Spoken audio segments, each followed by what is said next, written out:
The following podcast may be disturbing to those who support hatred, terrorism, anti-Semitism, and discrimination. Viewer discretion is advised.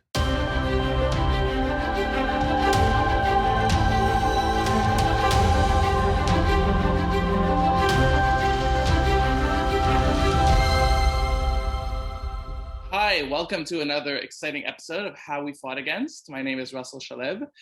Today, our guest is Dr. Joshua Karlip, who is an associate professor of Jewish history and the chair of Jewish studies at Yeshiva University.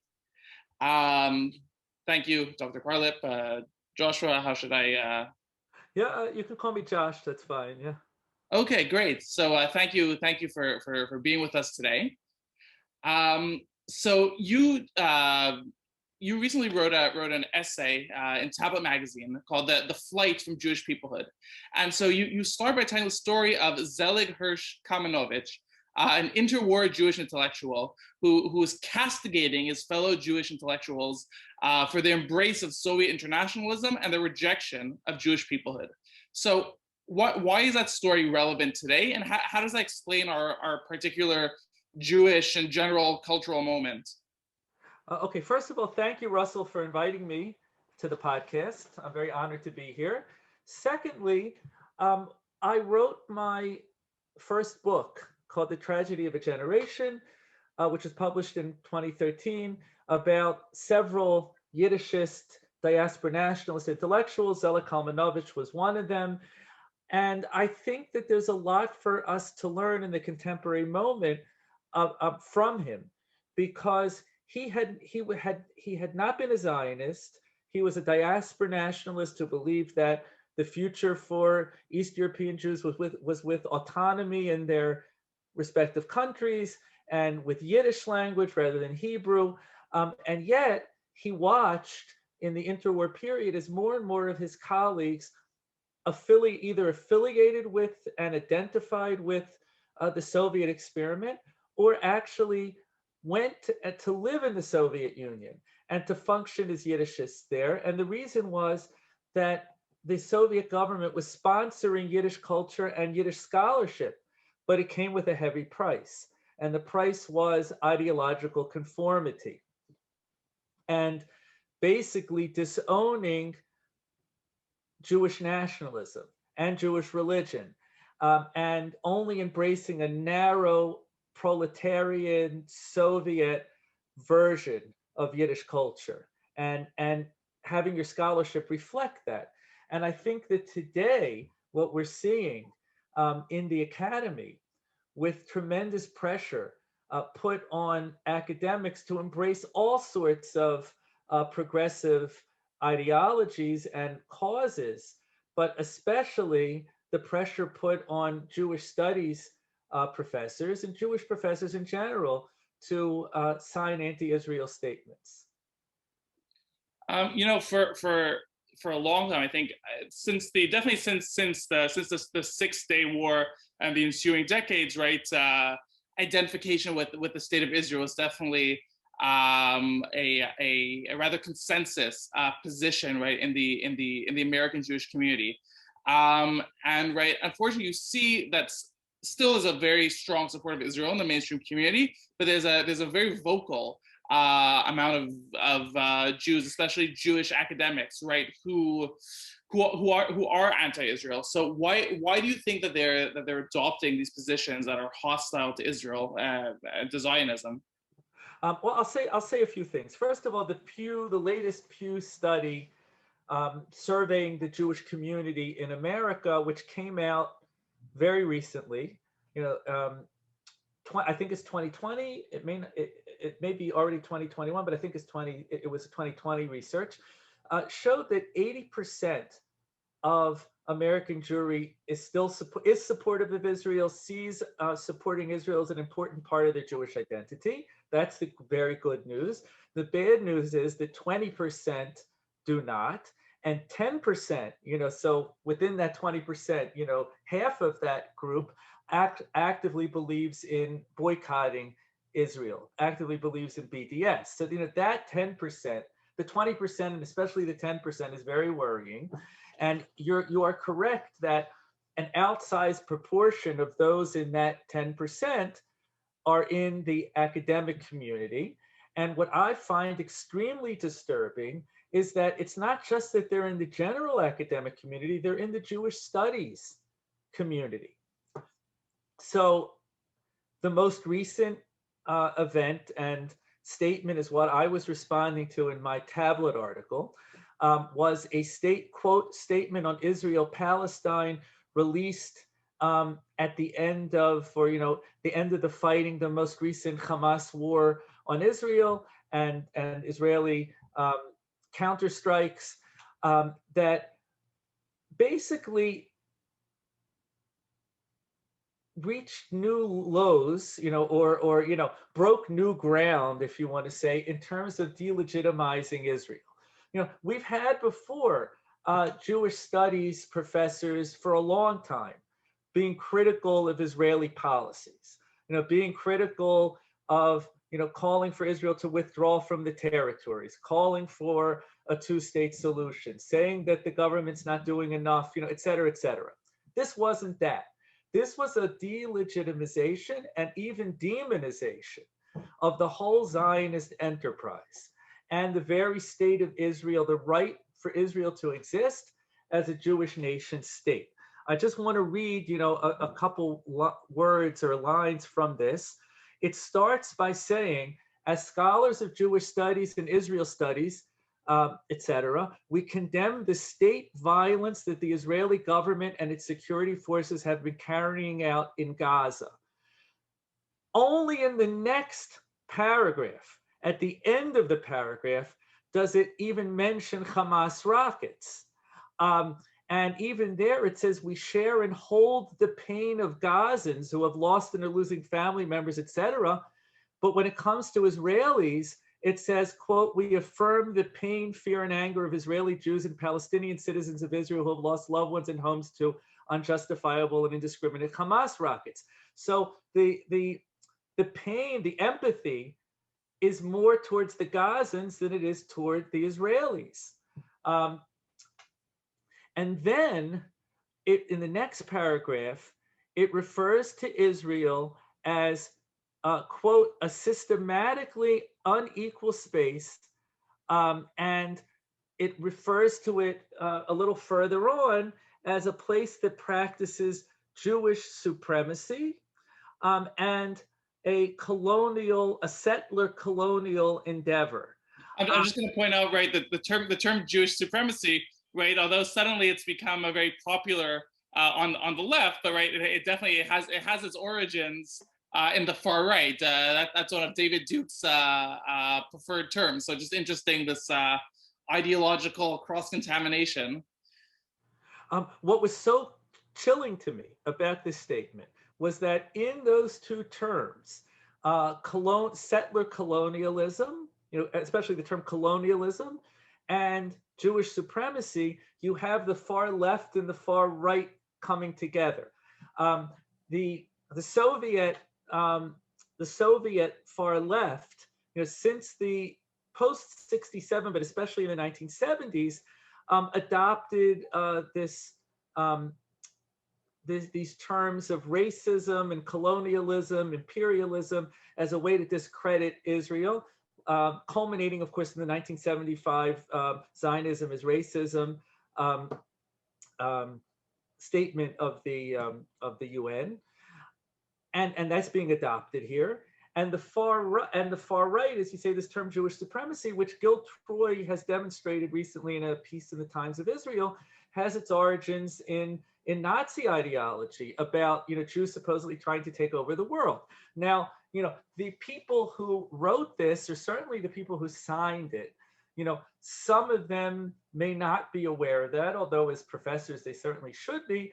But what they are doing is they're conflating the fight for racial justice in America and what's been going on in America since last year with the murder of George Floyd and the protests and the riots that occurred in its aftermath, with Israel. So they're taking a model of, if you look at what statements are coming out from the progressive circles in America. You hear America sponsors state violence against, minority communities.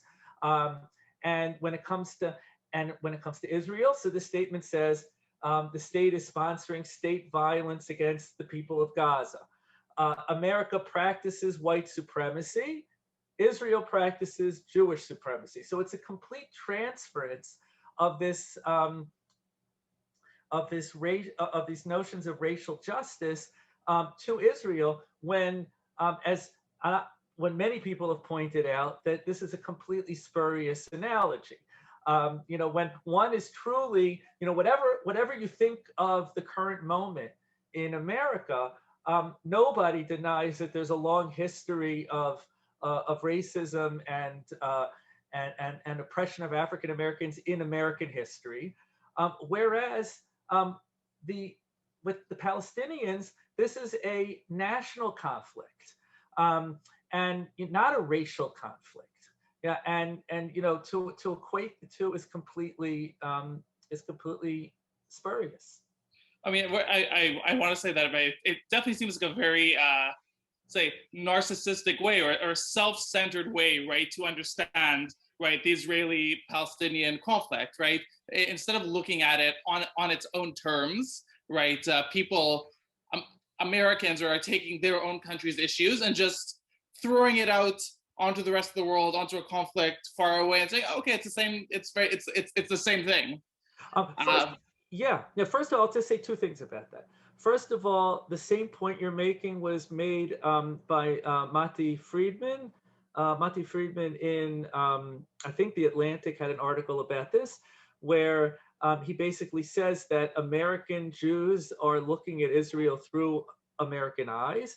He says this is nothing new, but now they're looking at it. It used to be that, let's say at the time of the book, The Exodus, that the hero was really seen through as an American type hero, but now he's seen as a racist. Now the typical Israeli is seen as a racist. Secondly, as Danny Gordis has pointed out in some of his pieces, the overwhelming majority of American Jews don't read Hebrew, are unfamiliar with Israeli culture. They don't know what's being said in the Israeli newspapers, and so they just conflate with what's going on in America, and also oftentimes believe the propaganda that they're being bombarded with about Israel as a racist state, etc. The other thing I'll say is intersectionality. Intersectionality is a very damaging thing, and it's a very it comes up with falsehoods. It comes with 2 + 2 ends up with 5, and that is this notion that all oppressed peoples or perceived oppressed peoples are interconnected with one another. So and it's there's some features that have an element of truth. Like for instance,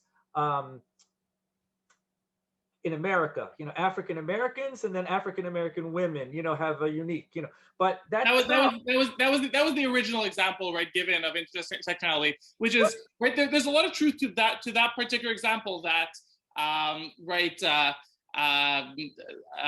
company that's looking to hire Blacks and looking to hire women, maybe only hiring Black men and white women, and so the group in the middle.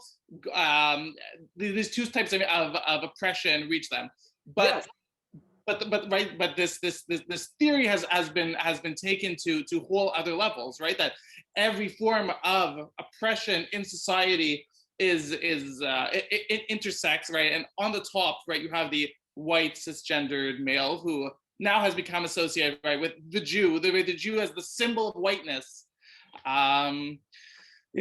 This is so.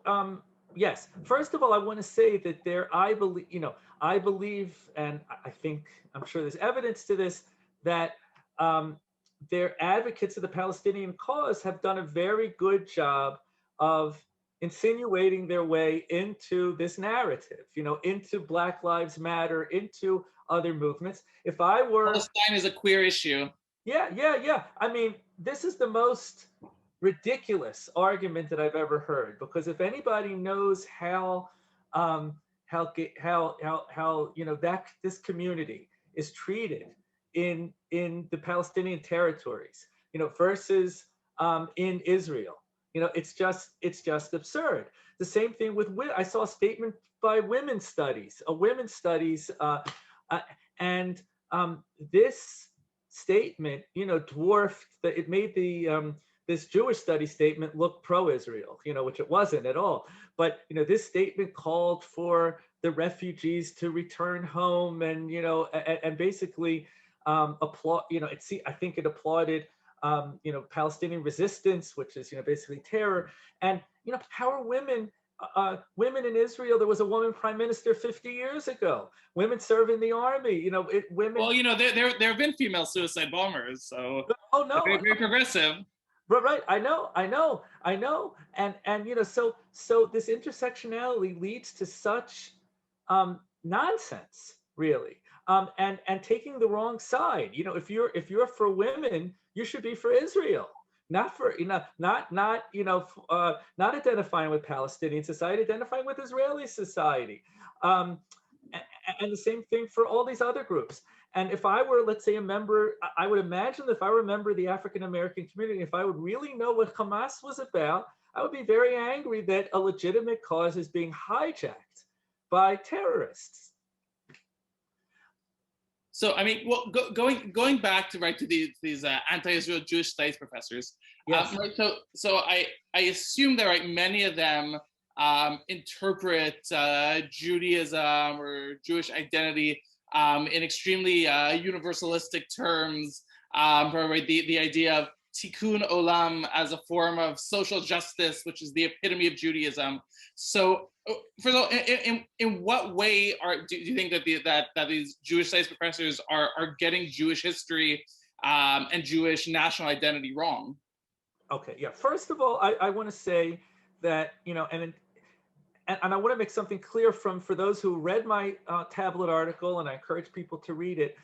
I was not saying in the article that scholars in their scholarship should be overtly partisan, toward, in other words, that scholars in their scholarship should, the goal of their scholarship should be Jewish survival or making, the Jewish community or in whole or in part look one way or the other, because scholarship does have to be dispassionate and it has to, advance academic goals.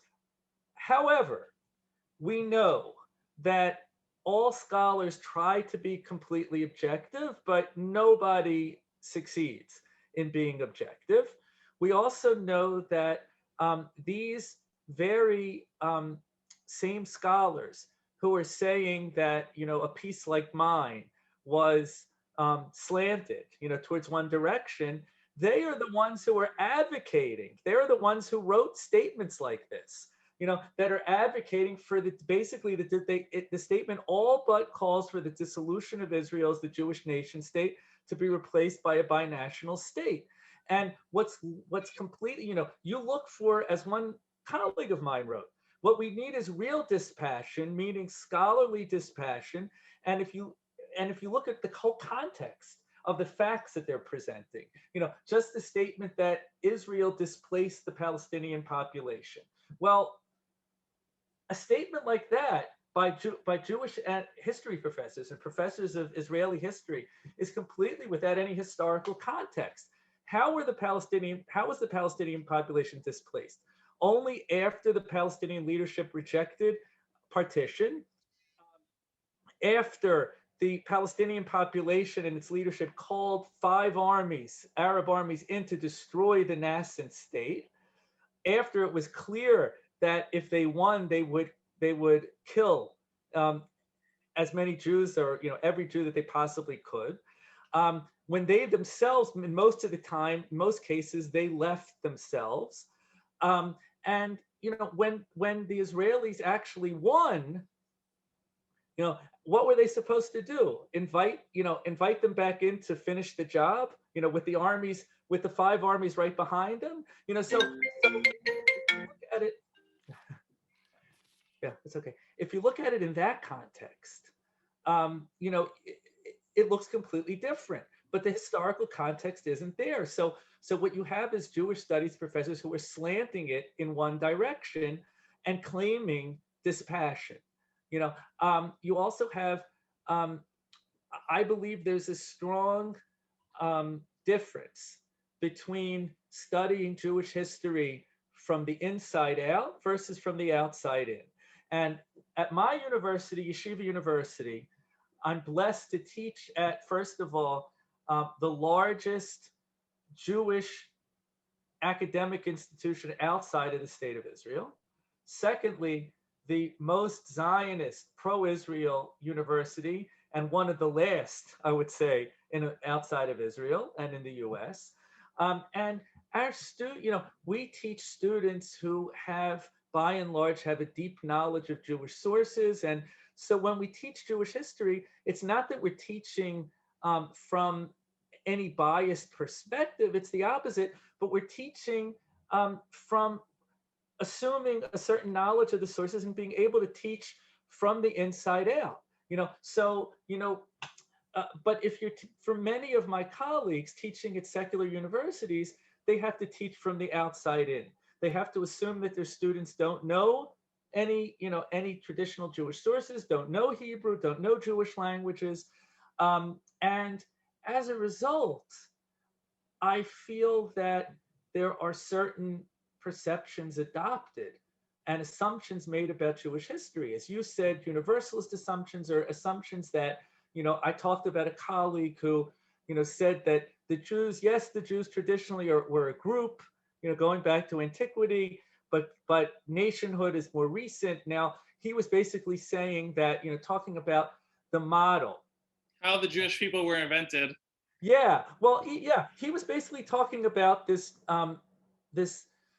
theoretical model of modern nationalism that says modern national identity was constructed, based on pre-existing ethnic cultural features, right? And I'm not denying that that model in general, but I'm saying that to say, and the Jewish people, it is true that the Jewish people throughout history, while we were a nation, we weren't necessarily, a nation in the sense that people understand, a nation state today, just because those concepts didn't always exist.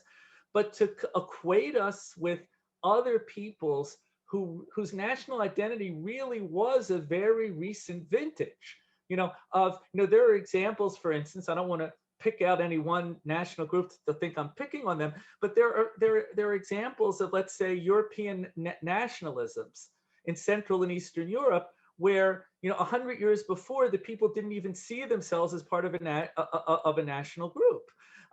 And how can you equate that with the Jews, who have seen themselves as a national group for millennia? However they defined a national group, but Am Yisrael, with all the features that go into a modern nation: language, land, culture, and yes, religion. Because the religion, we're not exceptional in the fact that a national identity and a religious identity merge in Judaism. Look at all sorts of other national groups, and you have the same thing. Look at the Poles.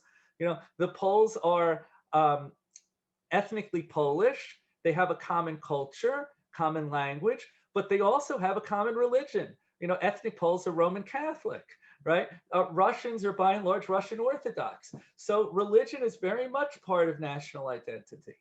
And so to deny that, or to say that the Jews are just like these many other groups that literally didn't even have a sense of collective identity 100 years before, but were forged by the press, is really to deny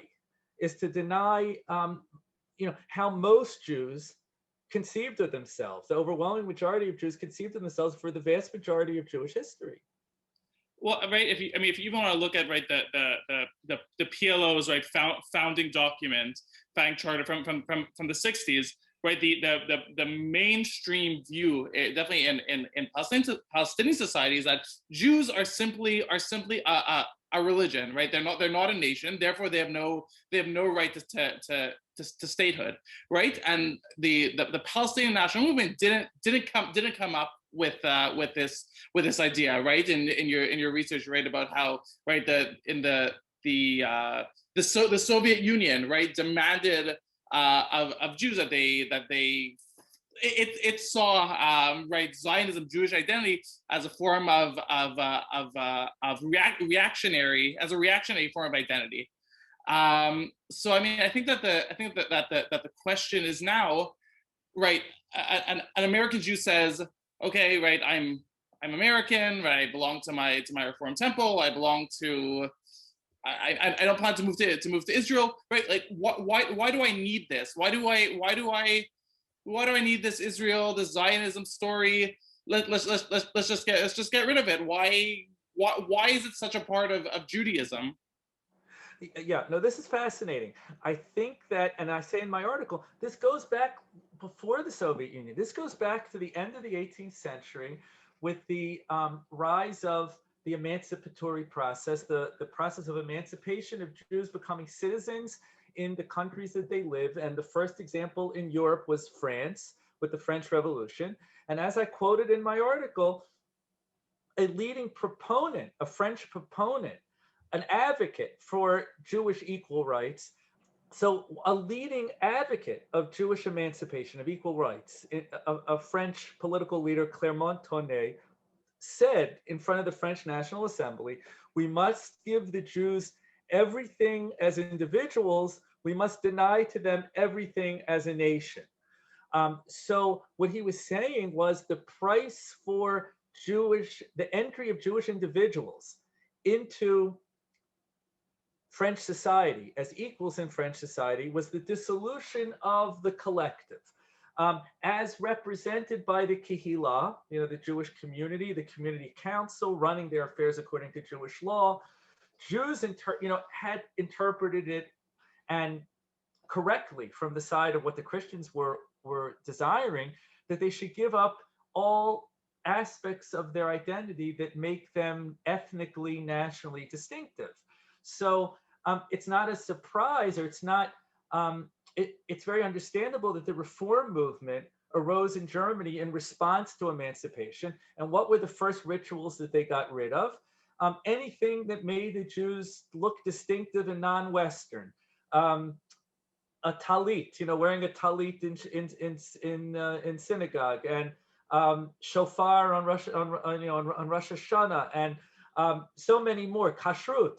The Pittsburgh platform, right, the founding document of the American Reform movement, right, says explicitly, we no longer consider ourselves a nation. We have no hopes of the restoral of sacrificial services, the Kohanim, and not to reestablish a state in Palestine. Yes, and this goes back to one of the first major Reform temples in Germany, the Hamburg Temple, when they came up with their own liturgy, a reformed liturgy, Siddur. And what did they take out? They took out all prayers for Shivat Zion, return to Zion. They took out all references of chosenness of the Jews as a nation, basically any reference to the Jews as a nation, because they identified themselves as Germans of the Jewish faith. Which didn't work very well. No, it certainly did not. It certainly did not. And I think that we have the continuation of that process today. As I said, the Soviet Union, Lenin saw recognized the national identity of other groups, of other, nationalities in the early Soviet Union. But the Jews were just seen as a caste. They were just seen as a group formed by persecution whose future was to assimilate. The Jewish proletariat would assimilate into the Russian proletariat. And when he created a commissariat of Jewish affairs and the Yevsektia, the Jewish section of the Communist Party, this was a tactical, not an ideological about face, in order to win Jews over to Bolshevism. And the Yevsektia, the Jewish section of the Communist Party, actively persecuted religion, Jewish religion, shut down thousands of synagogues, thousands of cheders, of traditional Jewish schools and yeshivot, as well as Zionist organizations and Hebrew literature, Hebrew newspapers. They really got ahead of the curve in terms, the Soviet government, we now know, was too busy trying to put together a new country after 7 years of World War I and Civil War to worry about closing synagogues and shtiblach. And, it was the Yeshiva, empowered by them, who got ahead of them and did it. And they were doing it to demonstrate their, that was the 1920s version of virtue signaling. They were saying, they had to admit we're not like those Jews. We're the good Jews. Right, we're the good Jews. And what you have to remember is that almost all members of the Yeshiva were newly minted Bolsheviks. In other words, before the revolution, they had been some sort of combination of socialism and Jewish nationalism. They had been Bundists or diaspora nationalists. And so they had to be, as the expression goes, more religious than the Pope. They had to prove their credentials. And so they did it by trying to divert all that hatred of the Jewish collective and of Judaism onto other Jews, onto the quote unquote Jewish Jews. And similarly today in academia, we have a phenomenon where I have a friend who's a Jewish studies professor at what will be an unnamed secular university.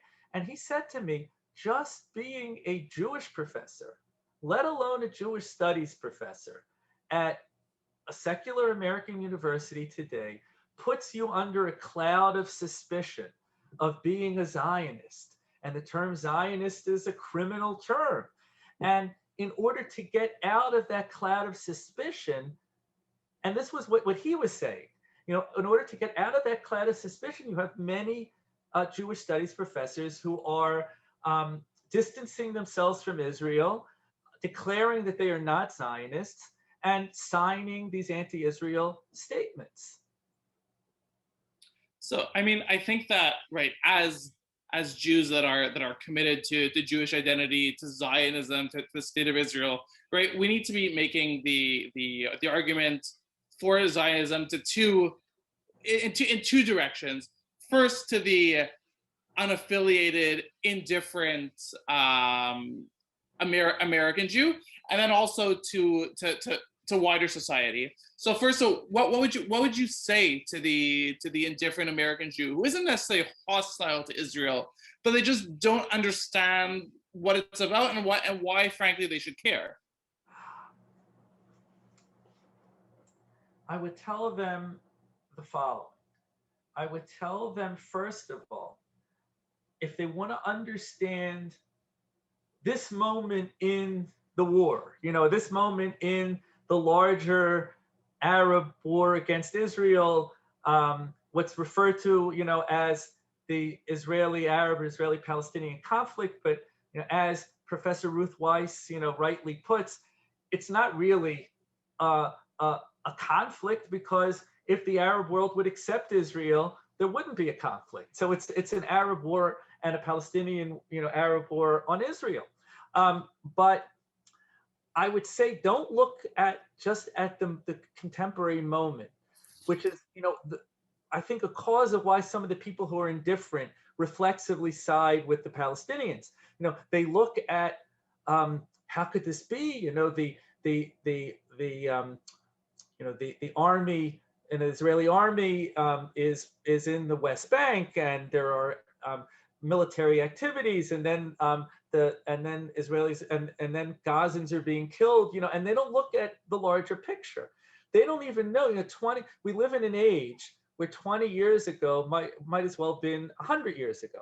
So they don't remember what I remember and that you remember, of the summer of 2000 when Ehud Barak and President Clinton met with Yasser Arafat and the Palestinian delegation, and Barak offered 90% or more of the West Bank and Gaza and East Jerusalem And not only did Arafat turn it down, but he started the Second Intifada, which was incredibly bloody.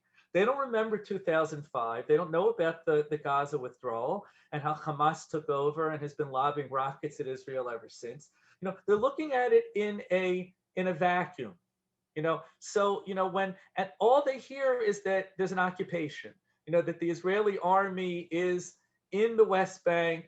That there's a embargo around Gaza, and they're saying this sounds oppressive. And they're not understanding the much larger picture of a Palestinian leadership that is resolute in its refusal to come to any compromise with the presence of a Jewish state in Israel. And so I would say for those people out there, to educate themselves, and to educate themselves with real facts and not with a lot of the contemporary propaganda that goes around today. The issue with the involved Jews, or these Jewish studies professors, is different. First of all, I want to say that this is obviously not the whole field. I believe that the majority, is not the majority feels more like I do, but is afraid to speak out. I believe that I believe when I looked at this statement and I saw the signatories, there were 208 people who signed.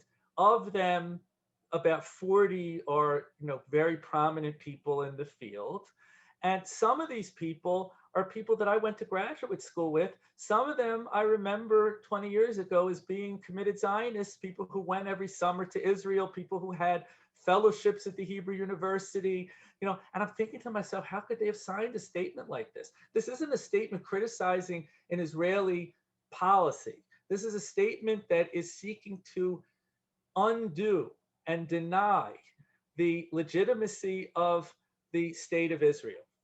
And I say to myself, you have to remember the pressure, the terrible pressure that many of these people are under. Imagine if you're an assistant professor at a university and you're a member of a Middle Eastern Studies department, right? And that Middle Eastern Studies department is going to be responsible for your tenure and promotion. And they come to you with a statement like this. And there were many, not just me, but other professors at YU received emails, so say distress calls from colleagues throughout the United States saying that they were under terrible pressure to sign statements from a Middle Eastern department, from a history department, you name it. And these are the people who wrote us, are the ones who resisted, the ones who said, no, we're not signing. But imagine for that assistant professor, if they feel that their tenure might be on the line if they don't sign a statement like this. And so that helps explain it. And that's the connection to the Soviet Yiddishists, that once these scholars came to the Soviet Union and there was tremendous pressure, much more than now, because it was, now it's the fear is academic shunning or canceling or lack of promotion or career. Then it was literally a matter of life and death, prison, perhaps gulag, right? All of those things. But that's why someone like this scholar that I was talking about, a friend of Kalmanovich's, Nachum Shtif, he had been a Yiddishist and a diaspora nationalist who believed in the Jewish collective. He goes to the Soviet Union and suddenly he starts writing about the military occupation of the Hebrew language of Yiddish and of the Jewish religion of Yiddish. So he's obviously working under severe ideological constraints and he's forced to say certain things. Well, on a different level, that's going on today. So, I mean, going full circle in our discussion, right? Kamenovich, what was his diagnosis of the situation of the Jewish people, and do you think that right what he said then right still applies today, or his thoughts of how to right deal with the Jewish question right apply today? I believe that Kalmanovich was very prescient. Kalmanovich really managed at a moment of great personal and collective catastrophe, at the eve of the Holocaust, and then the Holocaust, he managed to figure out truths of the Jewish experience that are still very relevant today.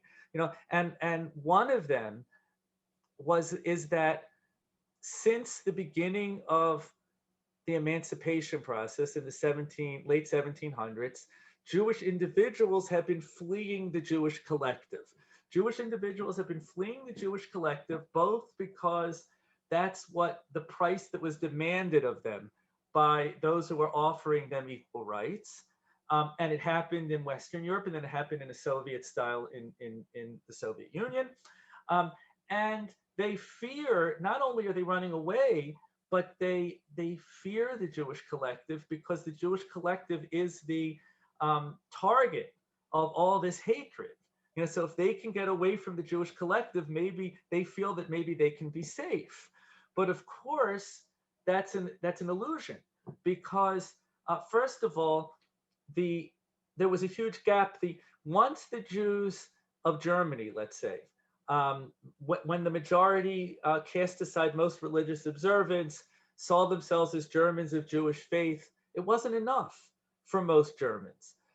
Because most Germans assumed, and historian Jacob Katz says this in his book From Prejudice to Destruction about modern European anti-Semitism, he says, whereas the Jews thought that if they got rid of the national elements of their identity, but still remained Jewish by religion, at least to some extent, that would be enough. But for the Germans, they ultimately, the mainstream, even the mainstream perspective, the mid-19th century, was that the Jews should eventually convert to Christianity. So, you have that gap between, that unbridgeable chasm between the most the Jews can give is too little for what, the Germans, and this is true in other countries as well. And so the hate just morphs and continues and goes after the individual. But now the individual is weakened because the individual has separated himself or herself from the community and has weakened the community in the process by leaving. So you have the same thing today. You have a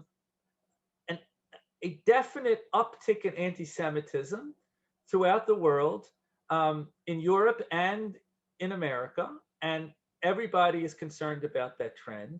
And you have much of that anti-Semitism still focused on Israel, as the target, as the symbol of Jewish collective identity today. And so you have many Jews, including some Jewish studies professors, who, rather than seeing this as a process that will continue and accelerate, if rather than realizing that the target today is the state of Israel, the target tomorrow, could easily be and will be, American Jews in general, or this discipline of Jewish studies. And by the way, that's already being set up, as you said, when Jews are seen as privileged and Jews are seen as part of the ruling class, and Jews are seen as the face of white America, you're setting up it's already happening. You're setting up a situation where anti-Semitism doesn't really count, because if the Jews are not a persecuted group, so don't take what people say against them or do against them seriously. So rather than seeing the anti-Israel part as a part of that larger process, which has been going on for hundreds of years, they actually are making the same mistake that was made, since the late 18th century and in the Soviet Union 100 years ago, of believing that if they discredit the Jewish collective, in this case being Israel, if they in fact even get ahead of the non-Jewish world in their condemnations, if they call Israel a colonial state, if they call Israel a state that practices Jewish supremacy, that somehow that will provide them with safety. Somehow that will grant their position in academia legitimacy. But of course it won't. Of course, what we've seen, and we've seen already in the latest round in Gaza, is that the more Israel is demonized, the more Jews are attacked everywhere. So it's just the opposite. Jews are less safe the more Israel is discredited, not safer. All right, thank you very much, Josh. Where can our listeners find out more about your work? Um, they can find my book is on Amazon, The Tragedy of a Generation, The Rise and Fall of Jewish Nationalism in Eastern Europe, which follows Zelig Kalmanovich from 1905 through the Vilna Ghetto, where he was hailed as the prophet of the Vilna Ghetto for making such pronouncements. He went through a transformation in his life from a diaspora nationalist and secular Yiddishist to a Zionist and a religious Jew, and he embraced religious observance in the ghetto. Also, you can find a brief translation or an excerpt of his essay from 1939 called Under the Hammer of History, where he posits this fleeing of the individual from the collective, which is from a Yiddish journal that came out in 1939 called Eifen Scheidweg, which means at the crossroads. I am in the final stages of a critical edition of this journal with a full English translation and annotation and introduction, which will be published by Brill, Vanden, and together with Vandenhoep and Ruprecht, which is a German press. But now Brill is, also an American press, which will be published probably in early 2022. You can find that excerpt in tablet on the history page. It was published along with my article, and it's listed under Zelig Kalmanovich. So that's where readers could go to find some of my work.